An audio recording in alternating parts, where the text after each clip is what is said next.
Good afternoon and welcome everyone. I want to thank everyone for coming out and joining us here for our qualitative lunch lunch series, which explores the importance of ethics and qualitative research. This is the third installment of our QualLab lunch series. My name is Bakari Lumumba, and I will be your moderator for today's event. Our Qual lunch series are a series of lunches that offer information about an important qualitative topic, such as anti-racist research designs, ethics and ethnographic research, how to obtain grants with a qualitative design, and more. Today, we have a research team from The Ohio State University, which consists of Dr. Leslie C. Moore, who is an applied linguist and linguistic anthropologist. Her research examines the social and cultural patterning of learning and language development in communities whose members use multiple languages and participate in multiple learning traditions. She currently has 2 projects concerned with linguistic diversity and educational context. One project focuses on informal science learning or dual language learners from diverse cultural and linguistic backgrounds. The other project examines adult assessments of Black children's narrative language. For both projects, she has collaborated with partners who bring to the work expertise and experiences different from and complementary to her own. Our second member of the research team is Dr. Ann Allen. Dr. Allen is an associate professor of educational policy in the Department of Educational Studies in the College of Education and Human Ecology here at The Ohio State University. Her research examines school governance reforms, such as charter schools, considering such issues as representation and democratic practice. She is also interested in school-community relationships and the interplay between politics, and policy. Last but not least, we have Dr. Lee. He is a tenured professor in the Department of Human Services at The Ohio State University. He received his PhD in sports pedagogy in 2004 and his master's in science degree in experimental statistics in 2003 from Louisiana State University. His research centers on student motivation, weight-related teasing and coping, and lifestyle interventions, and its impact on K-12 students' health and cognition academic achievement. Dr. Lee has published over 100 peer-reviewed journal articles and abstracts, 5 chapters and edited books, 1 book and 1 edited book, and 6 technical reports. He is currently also a research fellow in the Curriculum and Instruction Young Scholar here at The Ohio State University. Please welcome our guests, our panelists. Thank you, Bakari.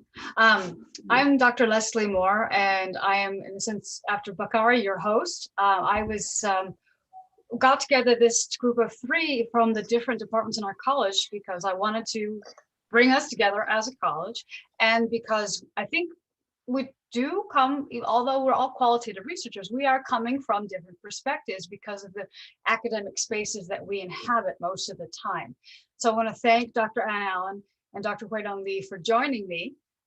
We had not worked together previously, and I really enjoyed this opportunity to talk with you all about these issues. And we've been having one face-to-face meeting and a lot of back and forth by email, and it's been really engaging and worthwhile for me, and I thank you for that. And I hope the results today will be engaging and worthwhile for all of you. I am working across 2 screens that are being a little bit stubborn, so bear with me as I share my PowerPoint screen. Let's see if we're going to get the right thing. Yeah, what are you guys seeing right now? Are you seeing a slideshow? As a slideshow? Awesome. Okay, so I'm the opener, and my goal is really just to frame the discussion today. We had gone back and forth about how we were organizing in terms of interactivity, and I think our final conclusion, given the numbers we think we may end up with today, it will be interaction through chats. So it won't be the small group breakouts we're anticipating, but I think Bakari will keep you all involved, and you will definitely have a way to interact with us and with each other. So I'm focusing on the connections research, ethics, and IRB. As it happens, Dr. Allen and I are both IRB members. I've been serving since 2013. Dr. Allen, when did you join? I think it was 2018. Okay, so you're also getting well seasoned by this point. It takes a while to get your groove with serving on the IRB, I will say. And the reason I wanted to start with this framing of the connection between research ethics and IRB is that sometimes the IRB processes can feel not connected to ethics in the way that they truly are. And so let's talk about this distinction that is sometimes made in discussions around ethical research practice. Think of procedural ethics, which IRB review is the classic example of procedural ethics. This is where things are highly regulated, and there are these very clear processes for how to determine whether someone is engaging in and will engage in ethical practice. As I just noted, some aspects of the IRB application process can feel irrelevant or ill-fitting to qualitative researchers' work. This has been an issue across academy for many years. OSU has done a lot of work to make the social sciences IRB, not the medical, be better fitting with qualitative research, with ethnographic research. There are still a lot of challenges because there's so much federal regulation on how IRBs function.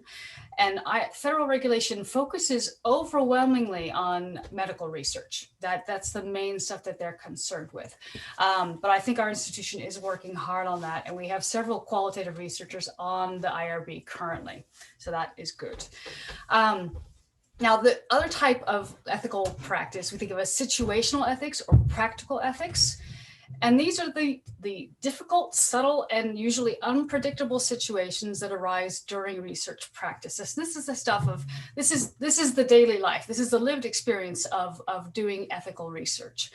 Now, ethical judgments you're engaging in them all the time on a situation to situation basis, and even on a moment to moment basis, right? And I think those of you who are already practicing researchers, you know this. And I do want to say, hey, IRB reviewers know this too. We are also researchers. We are only empowered to work at a procedural ethical level. We are only empowered to look at what you say you're planning to do. We have to great extent trust that you are going to conduct yourself ethically, and we do. That's our assumption. A lot of what we are looking for when we review applications is these clear indicators that you know what's important to be considering as you make these ethical decisions all throughout the research process. So one of the things I would hope that you take away from this brief intro is that one goal of IRB review is to sensitize you to ethical issues that you may not have thought of. You can be a very ethical person and not think of every single possible ethical issue that might arise. And part of IRB is to make you think about those things. So please encourage you to take that orientation.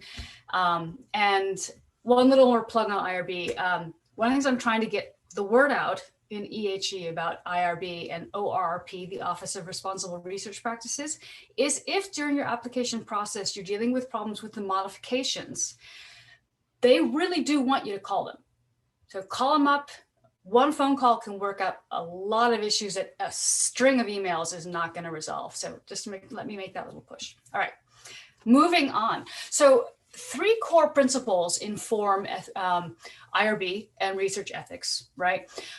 Respect for persons, beneficence, and justice. And these 3 core principles are guides for researchers to address initial and ongoing tensions between the needs and the goals of the researcher or research self and the rights of participants.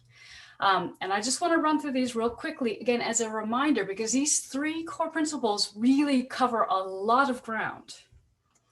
So first of all, respect for persons. Yeah, this is 2 pieces to this. Individuals are and should be treated as autonomous agents.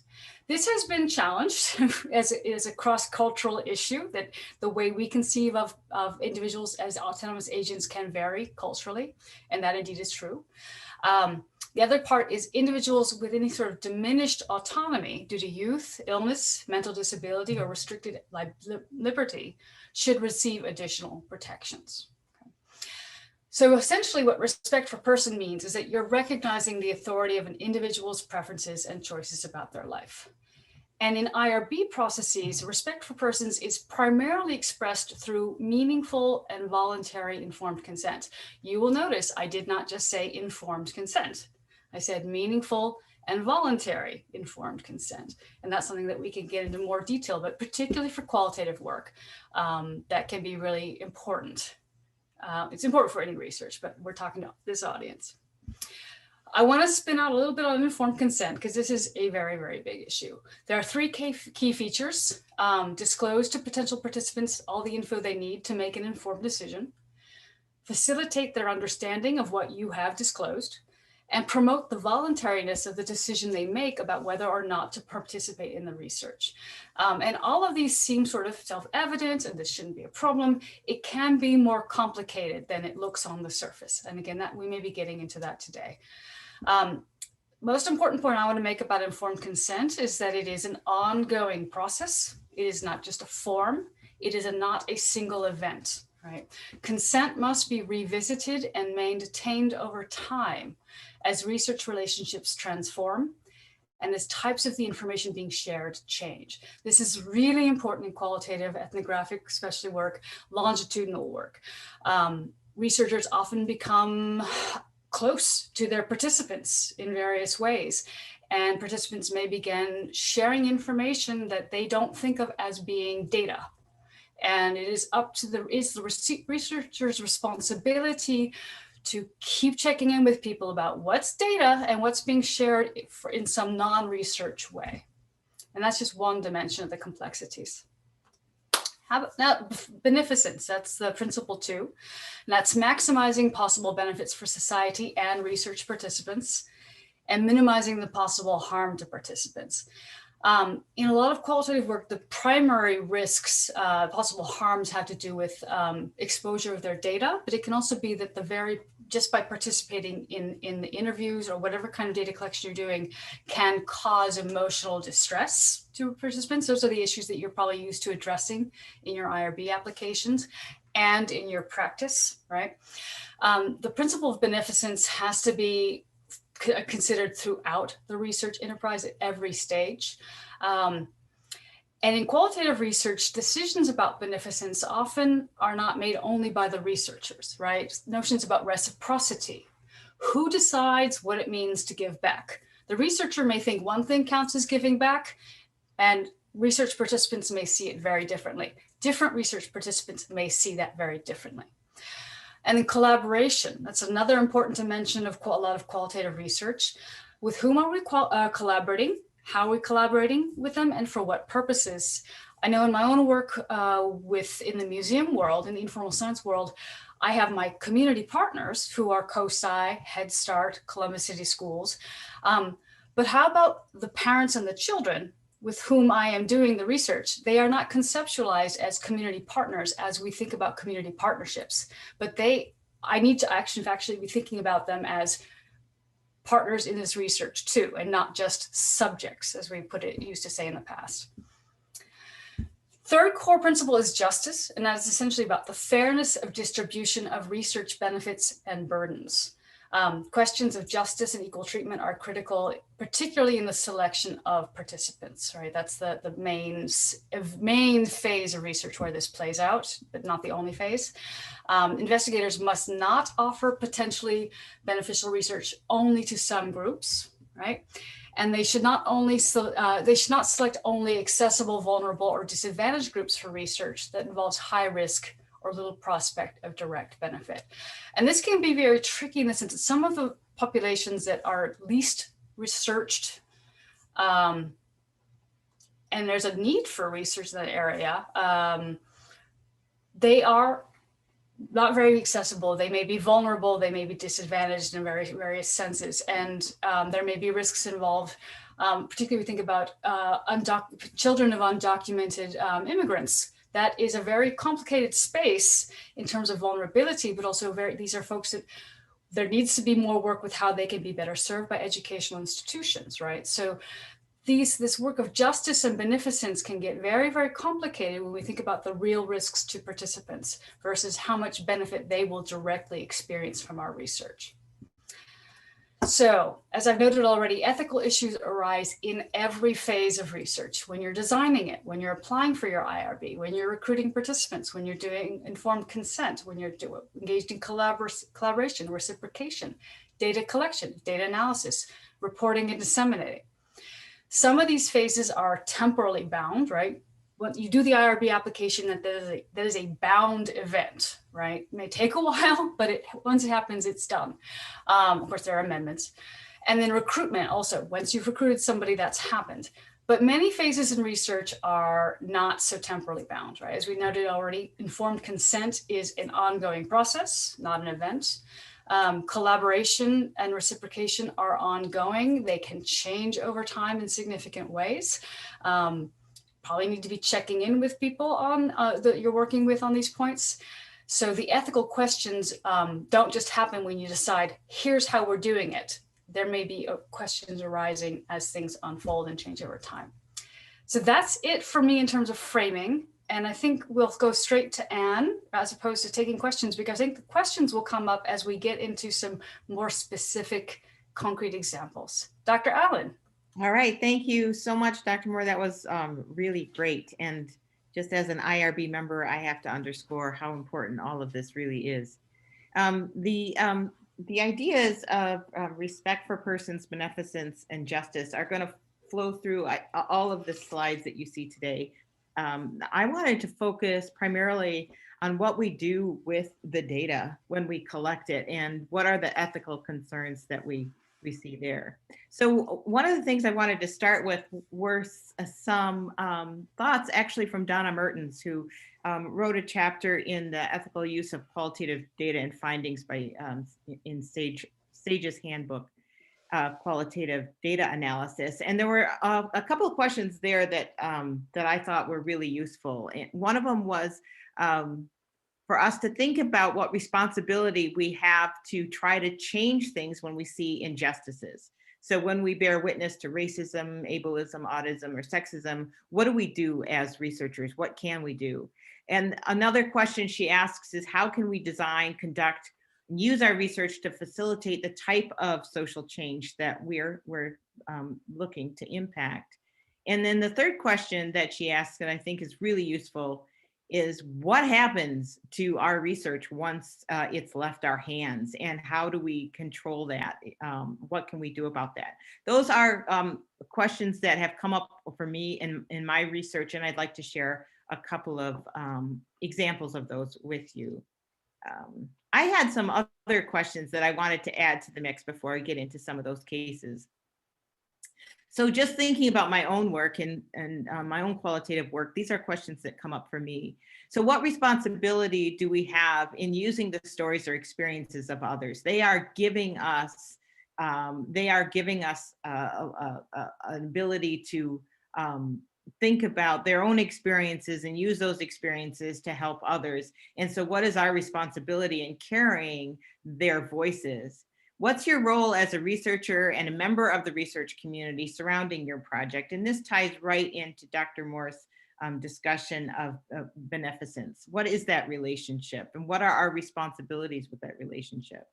The next one too, what power do research participants have? What power do you have as a researcher? Consider your research participants' vulnerabilities. I think that's important. And then thinking about how might your respondents be harmed by the way you write, disseminate, or discuss your findings. We like to think about our research as having benefits, but we also have to know that we carry power in the work that we do, and we have to think about how we can minimize those harms and protect our participants. And finally, what do you do if you do discover an injustice, and how do you bring that injustice to light? So I'd like to share some cases with you. Just some things that I came across in my work. This is a case that happened to me early on in my research, and I was actually flabbergasted. So I was looking at issues of representation in school governance as the charter school movement was coming about. And so what I did is I observed a series of charter school board meetings across different schools. And one school I went into, literally, the place was locked. The meeting was on the second floor. I literally had to yell up to an open window on the second floor to allow them to let me in so I could conduct this observation. Present were 5 board members and myself, and it was noted that I was the only person in the school's 4-year history to ever attend a school's board meeting. As I mentioned, it was on the second floor of a locked school building, and the meeting that I attended centered around the issue of of incompliance with an ADA issue. There was no elevator in the building, and one of the students, it was a Montessori school, and they had the upper grades on the second floor and the early L on the first floor. And as the student was moving up to the second floor grades, there was no access for her. So the discussion was, what do? We don't have an elevator. We don't have money for an elevator. And the board decided that the only thing that they could do at that time was to counsel the student and parents out of that school. And so I'm going to leave that with you to think about what do you do as a researcher with when that information happens. Clearly that was, to me, that struck me as an injustice. And so we can think about maybe a little bit later what happens there. I actually, just to let you know, I had a conversation with the board president after that meeting and brought this to light. Somebody tell me if I run out of time. I have a couple other pieces here. This is another case where this was a case I was working with a student, and the student was conducting research on parent and student satisfaction in schools of choice. And part of that work was being done with a private research organization, or you might call it a think tank, which was funding the work. And the research findings suggested there were mixed findings in terms of satisfaction, but the report that was published and supported by the organization showed a very clear positive response. And the student was quite upset. That wasn't the work that she presented to the foundation. And so then the question is, how might we think about the work once it leaves our hands? How do we control it, and can we control it? And then what do you do as a researcher? The last case that I wanted to throw at you was related to a case that was also done with a student, thinking about some issues that were happening in a local school district. And so there were a series of interviews done with parents and teachers around equity concerns. And the data suggests that there were some policies related to a particular administrator that were actually causing some issues. The student researcher had agreed to share findings with this particular administrator as part of the project, and was very nervous about sharing that data with the administrator, and really struggled with how to present that information. So again, this becomes an ethical question of what do you do with the data that's been shared with you, with the voices that's been shared with you, and how can you present that to different audiences? So just to give you there is no clear answer to these questions, and I'm sorry for that, but these are really complicated issues, and especially when you're in the midst of it. But here are some things to think about. Don't share your data in any way that's not approved or consented by your respondents. And Dr. Moore already discussed that, but that's really important. If you see an injustice, consider how you might move forward with that action that's not going to harm your respondents. Are there ways that you might engage with the people who have power to bring to light some of these issues? Don't make promises to research participants that you can't keep. So there's only so much you can control. So make sure that you are not promising that the findings will be used in any specific particular way. Don't make promises to funders or sponsors. That's really important. Understand where your money is coming from, and understand what interests come with that money, and make sure that you are clear in how you will or will not use that research and use that funding. Finally, think ahead about the power relationships involved with the research project. That includes the sponsors, researchers, respondents, audiences that are going to read or engage in your research, publishers. How will your data and findings be presented, disseminated, and used? So those are some questions that you can think about when you're thinking about ethics. Now I'm going to turn this over to Dr. Weidong in Dr. Lee, do you want to take over control of the screen? Sure. Okay, I will stop screen sharing. Let me.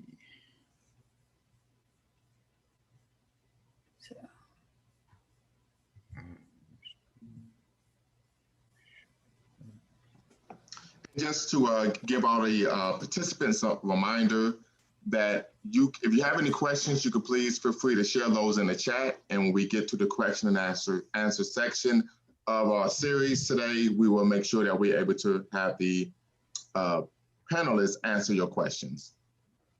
All right. Thank you, Dr. N, also Dr. Leslie. Dr. Leslie talked about core principles that you can use to make ethical decisions in your research. Dr. N also discussed some ethical issues from her work, and also presented many questions for us to think about when we're doing research related to ethical decisions. Today, my talk will be mainly talk about some ethical decisions that I had to make during my research. It's not easy. It wasn't easy decision to make. A lot of times we have to ask ourselves a very, very hard question. Later on, I'm going to use some examples, specific studies to demonstrate how difficult it is. So two studies I'm going to talk about. One is, we propose a study to look at physical activity, how physical activity impact children's executive functions. Mainly, we want to look at whether children can, obtain some cognitive benefits by engaging in physical activity. Excuse me, I'm coughing a little bit. I don't have COVID-19, but please excuse me. And the second study I'm going to talk about, it's a qualitative study that we did. We interviewed big size students and also their parents about their teasing experience. Because as you know, overweight students, or maybe students with who are overweight, will experience a lot of teasing in school, and also especially in physical education, in physical activity settings. So I'm going to use those two studies, look at some ethical decisions I made doing my research. So the first one, when we look at brain functions, it's very important for us to know how physical activity impact children's brain functions. As we all know, about over 30% of children who right now in the United States are overweight. About 15% are obese. So we, according to physical activity guidelines for America, the guidelines recommend children to be physically active, at least maybe 60 minutes moderate to vigorous exercise per day, right? To be able to obtain some basic health benefits. This study is very significant because we not just look at how physical activity impact children's health, but also want to look at how it impact children's cognitive function. in terms of dose effect. How much is enough? How much dose? How much benefit? Right? How many benefit children can gain? Well, to measure brain functions of children, of course, there are computerized testing we can do, but the more valid, reliable measure is having children go through functional MRI, right? So everybody know probably what is functional MRI. When I write up my study, IRB application, and I really thought about, because when I went to psychology building and look at functional MRI, there's some radiation, but it's below the level that will cause dangers to children. One question emerged to, come to my mind. I ask myself, would I, be willing to put my own kids through functional, MRI? It took me a couple of days to think through. And finally, I couldn't convince myself. And it became very personal. I use this example is to demonstrate sometimes ethical decision can be very personal. Scientifically, there's no data to support, functional MRI will cause brain damage to children, right? So, because I couldn't put my kids through that, functional MRI, so finally I give up on that research project. So sometimes the points I'll try to make is ethical decisions sometimes can be personal. And a lot of times you really need to ask yourself a hard question, right? Even if it's very significant study, very important study to do, right? So the second study I'm going to talk about, it's talk about interviewing teasing experience, children with who are overweight, right? Their teasing experience in physical education.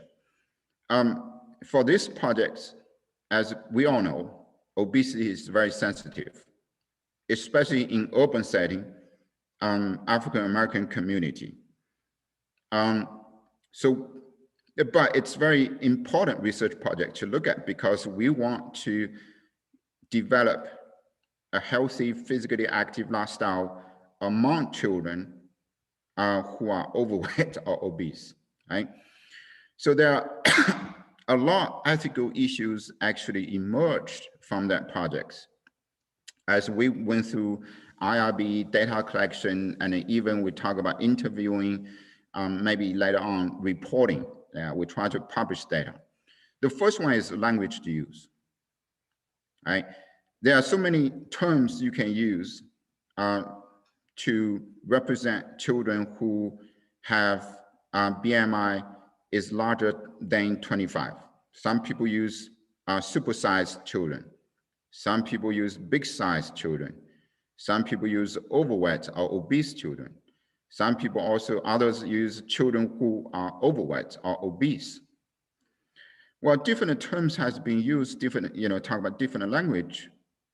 Their intention, it's good. It's never think about, want to cause any harm to children with, who are overweight or obese. But sometimes we really need to think about, dig a little deep and ask yourself, assume I were that person who are overweight or obese, when somebody use, hey, you are big, or supersized, right? How that will affect my feeling, right? So, and so that's very important thinking that you need to go through, right? Because some children will feel offended if you use big-sized children, or maybe supersized children, or maybe overweight or obese children, right? I strongly recommend that you use people first language, right? Because there are some reasons. It acknowledge that a person, right, who are overweight or obese is a person first and foremost. So that's very important. The second issue is talk about recruitment. Recruitment, it's, as you know, because we try to look at their teaching experience, right, and also relate to body weight. So pretty much we, our sample focus on children who has BMI over 25. Well, this has caused some issue, ethical, consideration during recruitment.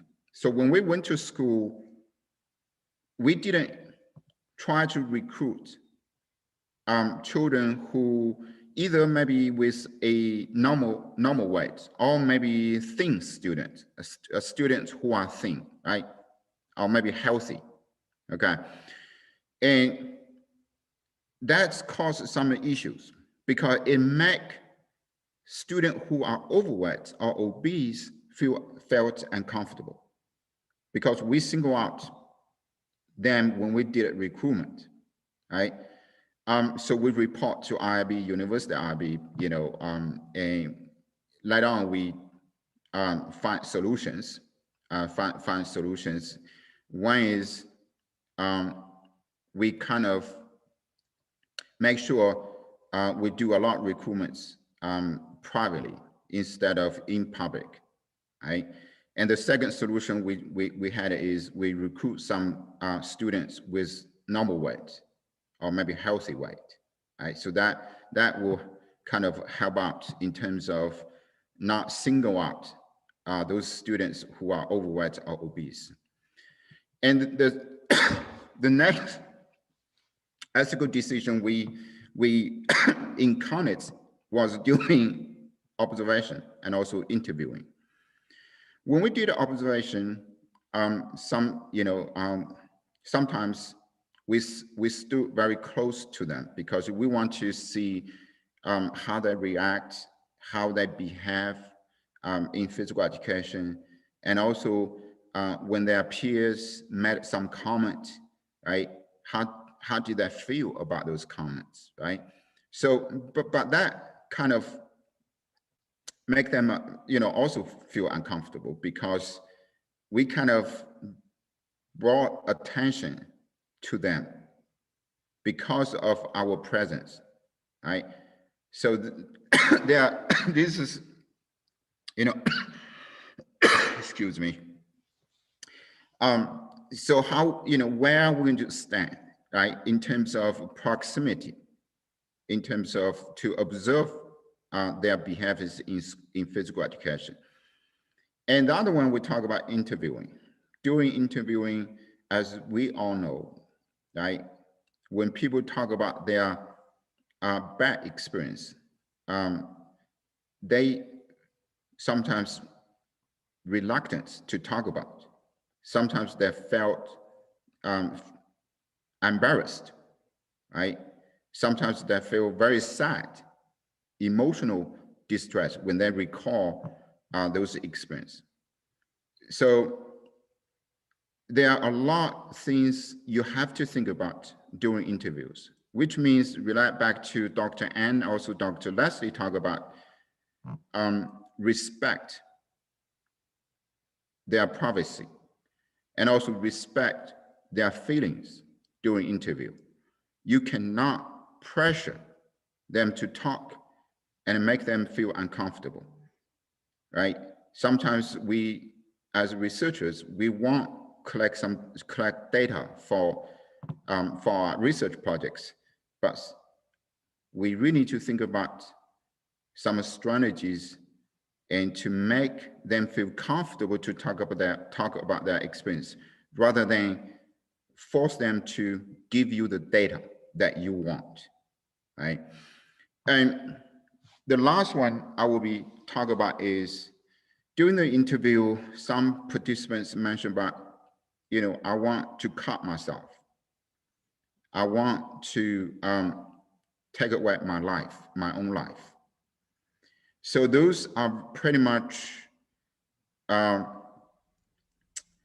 serious situations, and that's probably what Dr. Leslie talked about, situation to situation, moment to moment, ethical decisions we need to make.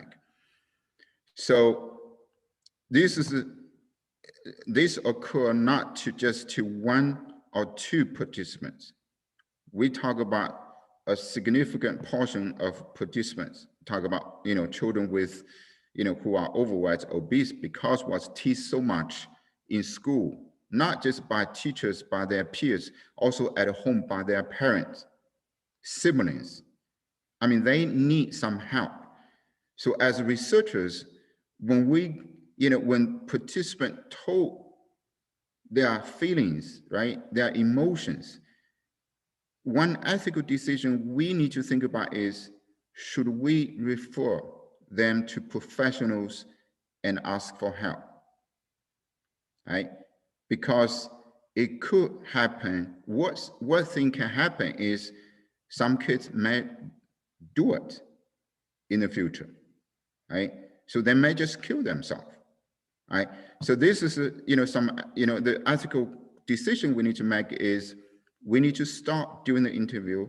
We stop, you know, during the interview, we stop them and ask if it's okay for us, right? Do you want us to talk to your parents? And also maybe to refer you to some professionals for help, right? So, I mean, in summary, you know,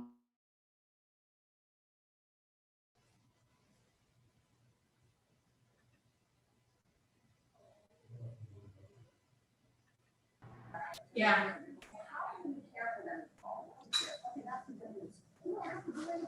Bakari, something's gone on with our audio.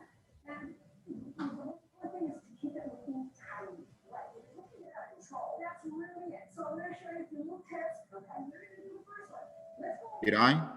Sorry, Doctor. Yeah, something's wrong with the audio. We're hearing somebody in the background. Okay.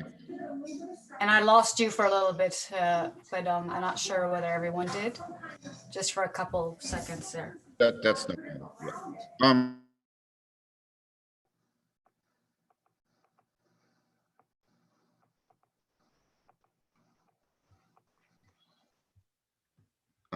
LT.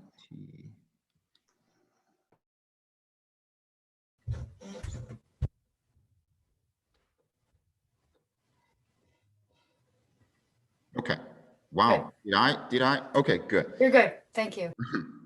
Those are just some, you know, ethical decisions I think I encountered during my research projects. There are probably many, many other situations.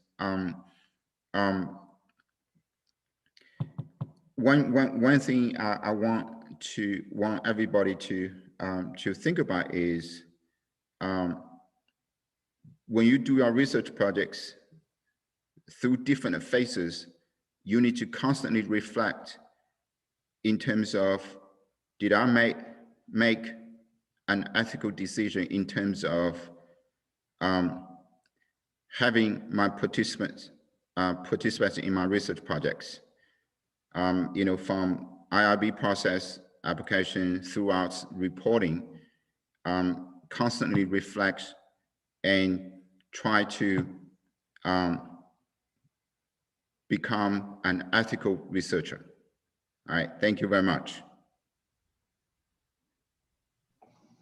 Thank you very much. Thank you. Thank you, Dr. Lee. Thank you, Dr. Allen. Thank you, Bakari. No problem. Yeah, so now we're going to move into question and answer. So if you have any questions that you would like to put in the chat, please let us know. We can have our panelists answer those questions.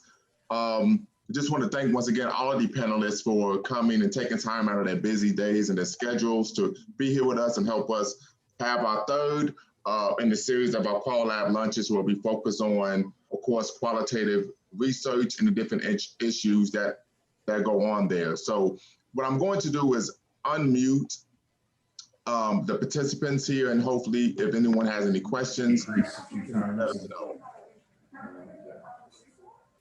Okay.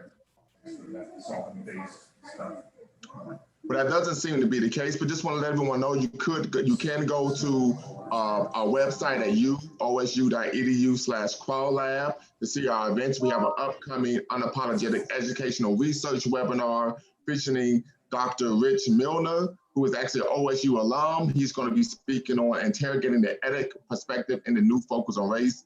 What's a researcher to do? So we just want to once again thank everyone for coming out. Want to once again thank our panelists for coming and sharing their expertise and their experiences with us as qualitative researchers. Yeah, Bakari, I think we people are showing back up again. We might have we have 15 minutes if we need them, right? Yes. Just give people a little bit of room. I'm looking at Dr. Dinora Sanchez-Losa. She's done some really, I think, very challenging work that I'm sure she's got some great thoughts around ethical issues working with teachers and students. I'm not trying to call you out, Dinora, just I know you have some really, really great insights. And I'm seeing several names of students who've done some fantastic work where no doubt they have dealt with or seen the beginnings of ethical issues that they might want to share or get some input on or whatever. So Dinora, did you have anything you wanted to share?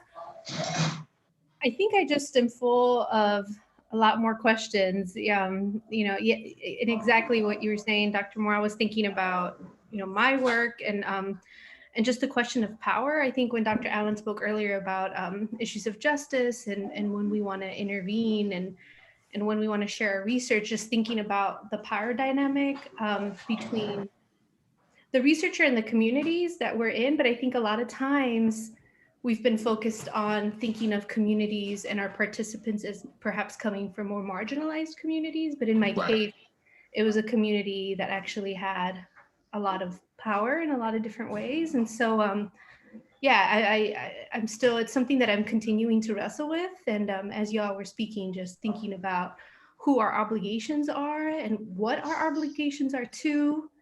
And it might not necessarily be the participants that are face-to-face, but larger justice issues and commitments. And so, that's just, something that I'm going to invite Anne to speak to that because she brought exactly this issue up when we were planning. Yeah, and this actually appears, and Dinora, I think that you and I have some interests that cross. And so this appears when you're doing a lot of political work. So your participants are often folks who have quite a bit of power. And the one thing that came to mind actually was I did a study looking at values between two communities related to schools of choice, but really trying to understand the value systems that underlie two communities. And there was a set of findings from one community that was clearly disturbing in terms of the way that community used its power to keep other people out. And it was a real struggle for the research team to think about how it is that we present this data and think about this data in a way that tells the whole story, not just the story of that one community. So I really appreciate that comment. I think it's something that shows up in our work in political research all the time. Very good. And so we have some questions now. So we have a question from S. Savage.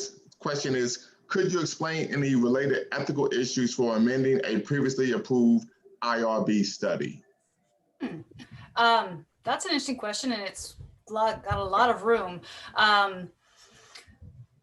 Do you have any more details you want to provide? Do you have a specific case you want to ask about? Because generally there's not any obvious reason an amendment's going to raise, amendments raise X kinds of issues. I think there's lots of potential issues. I think one of the big issues that I could see with an amendment is you want to change with whom you're sharing your data. For example, if you want to do playback, stimulated recall kinds of data sharing with participants, and you have not told your participants in advance, yes, I'm going to show this to your teachers or your parents or your therapist or your coach.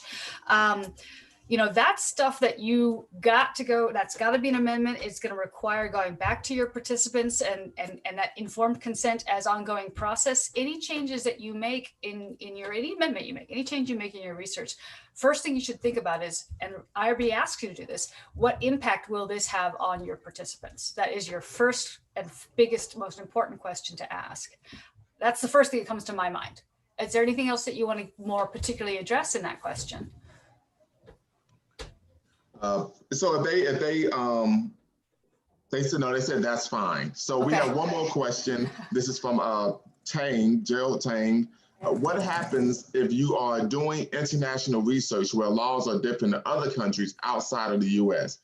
How do you deal with the political impact on your research? That's big. I can speak to that, but I want to invite Dr. Allen and Dr. Lee to talk to that as well. Well, I had one situation, I believe there is a research project conducted in China because I'm from China. I can read Chinese. So I think the IRB office asked me to review a study.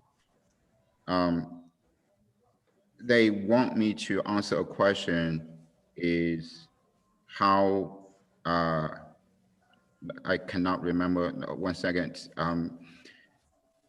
whether there are any kind of violations of law in China, whether it's legal and ethical to do that research projects in China. I think to my experience, it will be you have to make sure the research projects first apply to the law in whatever foreign country first. One of the issues that I have run into, I have done research in West Africa, West Central Africa, and I tend to get as a reviewer pretty much anything that's set in sub-Saharan Africa. And one of the issues that is salient to me is that sometimes researchers appear to be prepared to do research that they don't realize how risky it is for someone living in a particular political system. Or living in a context where there's relationships between the common folk and various forms of authority are very different than our own, although we've got issues here. And so they just don't know enough about that context to realize the dangers. And that has often less to do with law than it has to do with just how things work in reality. And that's where consultants like Dr. Lee was brought in as a consultant on for the IRB. He was not an applicant, he was a consultant. And we need those folks because they have on the ground knowledge about how things function and what would be the actual potential risks for participants. Anne, did you have anything to add? I just wanted to add to the last point, which you brought up in the very beginning of your slide, which was talking about protected persons and the IRB takes great care in thinking about protected persons. And that's one of the things the IRB will do is bring in consultants who know the population, who are able to speak to those very specific issues and weigh in. So I think that's an important part that the IRB plays, and I really appreciate it. I think what Dr. Sanchez-Losa brought up about power, that's a big thing is that different social systems, structures, power dynamics work differently. There's always power dynamics, always. And they work differently in different settings, and they work differently for people with different social identities within those settings, racial identities, ethnic identities, religious identities. And so you could even have someone from that setting who belongs to one particular group and has no idea of what the experience is of somebody from a different group in that same national context. So these are really complicated issues and need to be taken extremely seriously. I mostly see these issues in dissertation research or master's research because students just haven't had the field experience yet. But I've seen it occasionally in professors as well, that they just don't take seriously these issues of power and risk.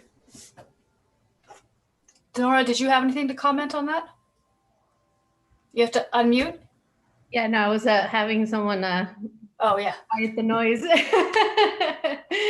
have some dishes happening in the background. But I think, no, just one of the things that you were talking about made me think of, just like, the larger questions, I think, is what we're getting at, but the small things that we've been taught to do in qualitative training, like member checks, which are not small. I shouldn't say they're small, but like something like a member check, right? Where you ideally are taking your data and showing with your participants to make sure that there is, an accurate representation, right? Again, with folks that maybe hold less power in society or less power relative to you, that would be a really important move to make, to be able to make sure that you're representing what they shared. But if it's a studying up situation, right? Like the member check can only go so far, right? Like if you're studying like the primacy of right-wing movements, for example, right?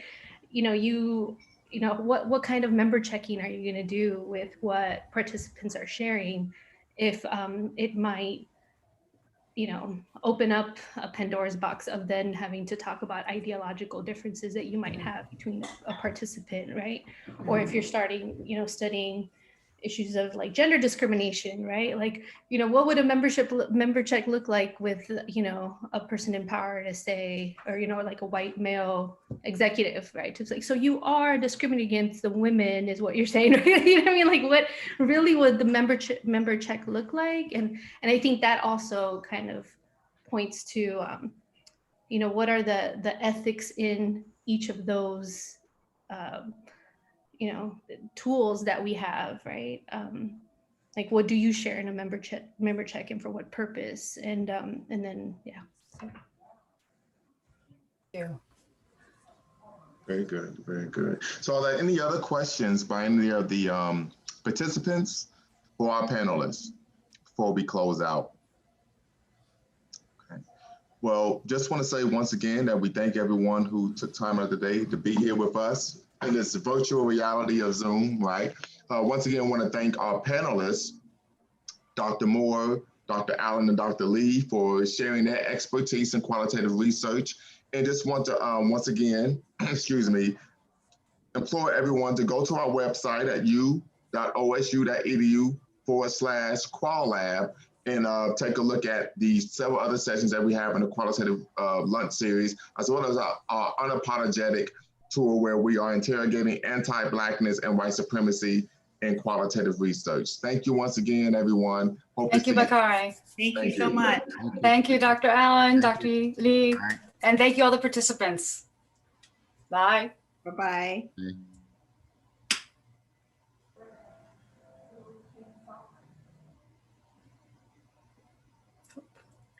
Do we? Yeah, I was just staying on to say thank you. I thought that was nice. I think, we were probably always over ambitious thinking we could have breakout groups in an hour-long session. I hope sometime that we'll be able to do, we or some other group will be able to do something that's more interactive around the ethics issues, because there are really interesting ways to do sort of training-like things where we get people to really dig in. And it's hard for people to share in a group, like, here's the ethical issue I've had, because sometimes it's embarrassing. I mean, we've all made missteps, right? Weidong, I really appreciated the very personal tone that you brought to what you did. And that was a rich dimension to it. And Anne, you had these very related, but just, related enough to have some coherence across the cases, but each really distinct and bringing up different issues. And that was really well articulated. I appreciated that very much. I felt like I was throwing out questions, but not actually getting to how we handled it. And I think that Denora's point was something that we didn't have time to do all of it, but that I had thought about, which is when you're dealing with people of power, thinking about member checks. So one of the ways that we deal with that is in teams and do, reviews because if you throw that back to some of those communities, they'll just come back and say, I didn't say that. That's so, yeah, but that's a whole nother thing. It is. And the study up, study down thing, we talk about that a lot in the anthropology of childhood and youth group in the anthropology meetings. And it's just the distinction itself is really, really interesting. But it has so many implications. And I think as we've gotten, oh, sorry. Sorry. Yeah, Weidong? No, are we supposed to stop recording? Oh, we can, I don't know, are we still recording? We can, I don't know. I don't think I have control of the recording, but we can stop this. Oh, wait.